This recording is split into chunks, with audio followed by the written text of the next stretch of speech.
ఓం మహాగణాధిపతయే నమః. ఓం గురుభ్యో నమః. ఓం శ్రీమాత్రే నమః.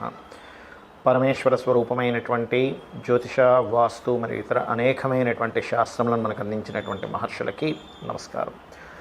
హయగ్రీవ హయగ్రీవ హయగ్రీవేతి యో వదేత్ తస్య నిస్సరతే వాణీ జహ్నుకన్యా ప్రవాహవత్. అరుణాం కరుణాతరంగితాక్షీం ధృతపాశాంకుశపుష్పబాణచాపాం అనిమాదిభిరావృతాం మయూకైః అహమిత్యేవ విభావయే భవానీం. శ్రీమాత్రే నమః.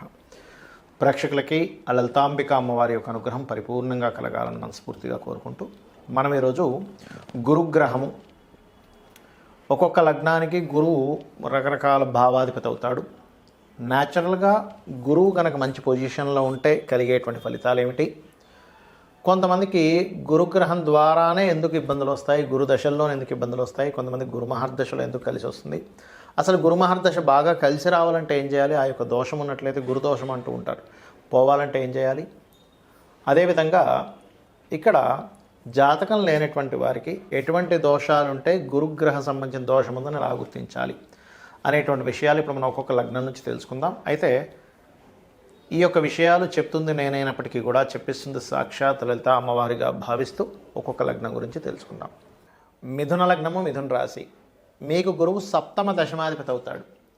ఈ సప్తమ దశమాధిపతి అయినందుకు ఉభయ కేంద్రాధిపత్యం రావడం అనేటువంటిది మిథున లగ్నానికి మంచిది కాదు అని చెప్తూ ఉంటారు. అయితే ఇది 100% మంచిది కాదా అంటే ఇక్కడ మీరు అర్థం చేసుకోవాల్సింది ఏంటంటే ఇన్బిల్ట్గా ఒక యోగం ఉంది ఇక్కడ మిథున లగ్నానికి గురువు విషయంలో. ఏమిటది?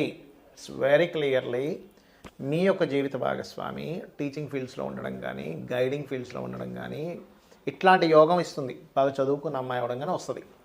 అయితే ఇక్కడ ఈ గురువు పాడయ్యాడు అనుకోండి, అప్పుడేమవుతుంది, వాళ్ళు ఏదైతే ఉద్యోగం కోసం ప్రయత్నం చేయాలో వాళ్ళకి ఇబ్బంది రావడము, మీకు సహజంగానే బాధకుడు అయినందుకు ఏమవుతుందంటే గురువు ఏం ఫలితాలు ఇస్తాడంటే ఇక్కడ బాధకుడు కదా, సప్తమ దశమాధిపతి బాధకుడు కదా, వివాహం చేసుకునే విషయంలో పెద్దగా ఇంట్రెస్ట్ లేకపోవడము, కెరీర్ విషయంలో సొంతంగా చేసుకోవాలి, నాకు ఈ ఉద్యోగాలు వద్దు అనుకునేటువంటి ఫలితాలు ఇస్తాడు. గురువు కనుక ఎక్కువ పాడయ్యాడంటే. గురువు బాగున్నాడు మీ జాతకంలో, గురువు కనుక బాగుంటే వివాహమైనప్పటి నుంచే మీకు లైఫ్ టర్న్ అవుతుందండి. వివాహమైన క్షణం నుంచి కెరీర్ అద్భుతంగా ఉంటుంది, జీవిత భాగస్వామి ద్వారా గైడింగ్ ఉంటుంది. ఎందుకు? సప్తమ దశమాధిపతి.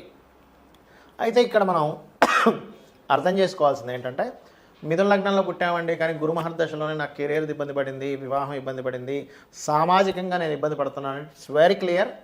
గురు రాసుల్లో గ్రహాలున్నా, గురువుతో కలిసిన గ్రహం యొక్క మహాదశ వచ్చినా అంతర్దశ వచ్చినా మీరు ఒకటే గుర్తుపెట్టుకోరు. ఓకే రైట్, గురువు ఉండేటువంటి కండిషన్ కూడా నాకు పాడైంది. అప్పుడు ఏం చేయాలి? మీరు మీ జీవిత భాగస్వామి వెళ్ళి అరటిపళ్ళు కానీ లేనట్లయితే మామిడికాయలు కానీ గోవుకి అరటికాయలు తినిపించడం కానీ చేస్తుండాలి. ఇద్దరు కలిసి చేయాలి. కెరీర్ పరంగానే ఎక్కువ ఇబ్బంది ఉందండి, మ్యారిటల్ లైఫ్లో పెద్ద ఇబ్బంది లేదు అనుకునేటువంటి వారు కెరియర్లో మీరు మీ ఆఫీస్లో వర్క్ ఫ్రమ్ హోమ్ కావచ్చు, ఆఫీస్లో కావచ్చు, కూర్చున్నప్పుడు ఒక్కసారి మనస్ఫూర్తిగా జై గురుదత్త శ్రీ గురుదత్త ఓం దిగంబర దిగంబర శ్రీ పాదవల్లభ దిగంబర అనే నామస్మరణ చేయండి. ఖచ్చితంగా మీకు గురువు యొక్క అనుగ్రహంతో మీ యొక్క జీవితం బాగుపడి తీరుతుంది, అందులో ఎటువంటి సందేహం లేదు. ఇక్కడ కొంతమందికి గురు మహర్దశ వచ్చినప్పుడు కూడా ఇబ్బంది ఉంటుందండి. అర్థం కాదు, ఏమిటి గురు మహర్దశ మంచిదే కదా, శుక్ర మహర్దశ మంచిదే కదా, లేనట్లేదు బుధుడు మంచివాడే కదా, శుభగ్రహం కదా అనుకుంటాం. కాదు, ఇక్కడ మీరు అర్థం చేసుకోవాల్సిన విషయం ఏంటంటే ఆ జూపిటర్ ఎవరైతే ఉన్నారో ఆ గురుగ్రహం సరైనటువంటి స్థితిలో లేదు. కొన్ని లగ్నాలకి పాపులు అవుతాడు గురువు. అంటే అలాగా వృషభ లగ్నం అష్టమాధిపతి, మిథున లగ్నానికి సప్తమ దశమాధిపతి బాధకుడు అవుతాడు, కన్యా లగ్నానికి కూడా చతుర్థ సప్తమాధిపతి బాధకుడు అవుతాడు, తులా లగ్నానికి తృతీయ షష్టమాధిపతి బాధకుడు అవుతాడు, మకర కుంభ లగ్నాలకు కూడా మకర లగ్నానికి తృతీయ వ్యయాధిపతి, కుంభలగ్నానికి ద్వితీయ లాభాధిపతి. మరి బాధకుడు వీళ్ళకి పాప అయినప్పుడు వీళ్ళకి ఖచ్చితంగా ఇబ్బంది ఫలితాలు ఇవ్వాలా అంటే ఇక్కడ ఫస్ట్ ఆఫ్ ఆల్ మీరు అర్థం చేసుకోవాల్సింది ఏంటంటే జ్యోతిష్ శాస్త్రాన్ని శుభులు పాపులు వేరవుతారు. First point number. ఆ శుభులు పాపులు పలానా లగ్నానికి వేరైనప్పటికీ కూడా వాళ్ళు ఉండేటువంటి కండిషన్ ఎలా ఉందో దాన్ని బట్టియే ఫలితాలు వస్తాయి. కాకపోతే గురువు పాపైనటువంటి లగ్నాలకి ఇప్పుడు మనం చెప్పుకున్నాం ఏంటంటే మిథునము, వృషభము, మిథునము, కన్య, తుల, మకర, కుంభ లగ్నాలకి ఒకవేళ గురువు గనక పాపి కదా, ఈ గురువు పాపైనటువంటి గ్రహం కనుక ఇంకాస్త ఎక్కువ పాడైతే గురువుల ద్వారా ఇబ్బంది పడతారు, గుర్తుపెట్టుకోండి. అలా కాకుండా ఆ పాపత్వం పోయి శుభత్వంగా కూడా మారుతుంది. ఎలా అంటే చిన్న ఎగ్జాంపుల్ చెప్తా చూడండి. ఇప్పుడు లగ్నానికి శుభులు పాపులు అని మనం చెప్పుకున్నాం కదా. అంటే ఏంటి, లగ్నానికి ఎవరు శుభులు ఎవరు పాపులు అనేటువంటిది ఉంటుంది. ఇక్కడ ఒక కాన్సెప్ట్ ఏంటంటే శుభగ్రహాలు ఖచ్చితంగా శుభ ఫలితాలు ఇవ్వాలని లేదు, పాపగ్రహాలు ఖచ్చితంగా పాప ఫలితాలు ఇవ్వాలని లేదు. మీకు ఉండేటువంటి జాతచక్రంలో ఉండేటువంటి కాంబినేషన్స్ బట్టి మారిపోతాయి. ఇది ఫస్ట్ గుర్తుపెట్టుకోవాలి. రెండవది ఏంటంటే ఈ శుభులు పాపులు పిఏసి అంటే ప్లేస్మెంట్, ఆస్పెక్ట్ అండ్ కంజంక్షన్, దీనివల్ల మార్పులు వస్తూ ఉంటాయి.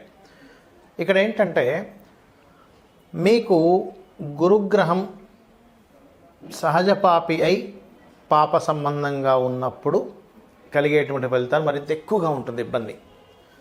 ఆ లగ్నాలకి శుభులై అంటే ఉదాహరణకి మేషము భాగ్యాధిపతి వ్యయాధిపతి, కర్కాటకము ఉంది, కర్కాటకానికి ఏంటి షష్టమ భాగ్యాధిపతి, అదేవిధంగా సింహానికి పంచమ అష్టమాధిపతి, వృశ్చికానికి ద్వితీయ పంచమాధిపతి.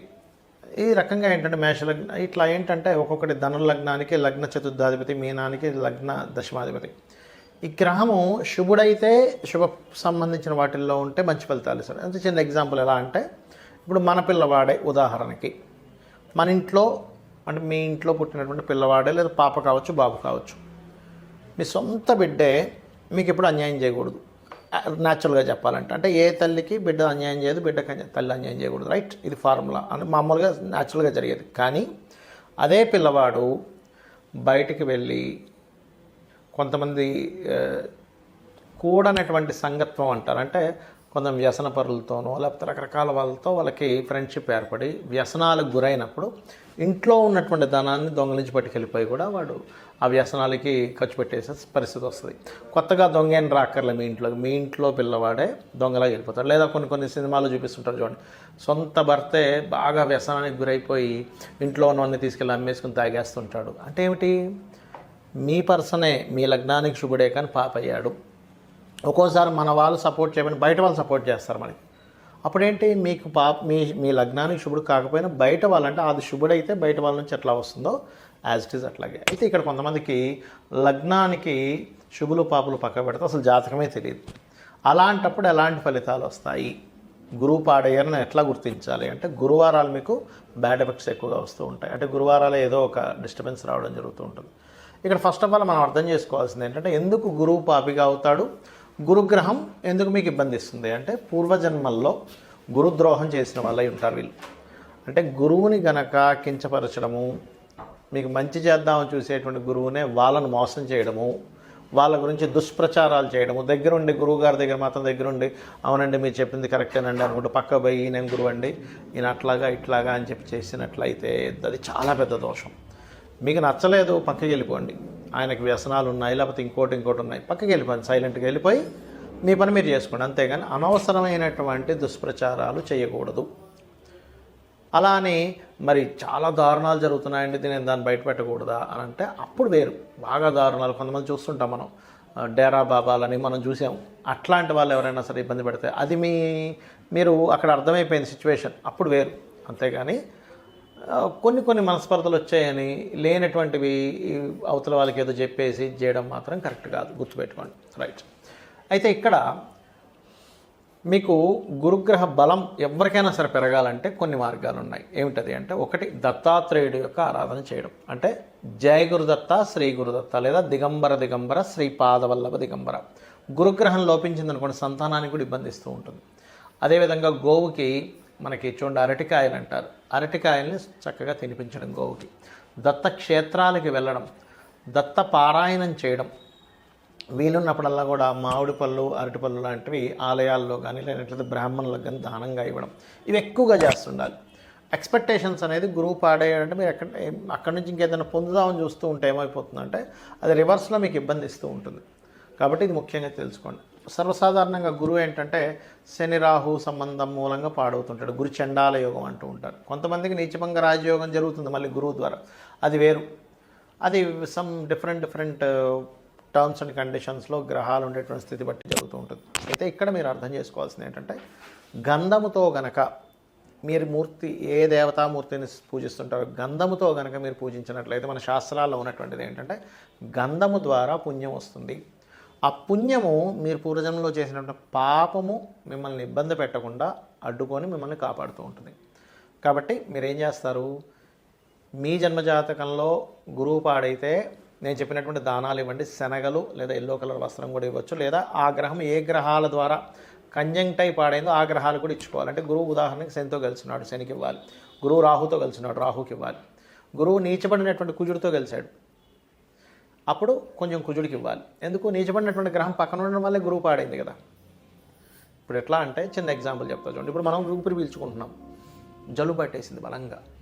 ముక్కుది కాదు దోషం, జలుబు రావడం వల్ల మీకు ఊపిరి సరిగ్గా పీల్చుకోలేకపోతున్నారు. అప్పుడు ఏంటి, ఆ జలుబును తొలగిస్తే ఊపిరి బాగా పీల్చుకోగలుగుతారు. అంటే ఏంటి, గురుగ్రహం ఏ గ్రహం ద్వారా పాడిందో ఆ గ్రహానికి చేసుకోవాలి.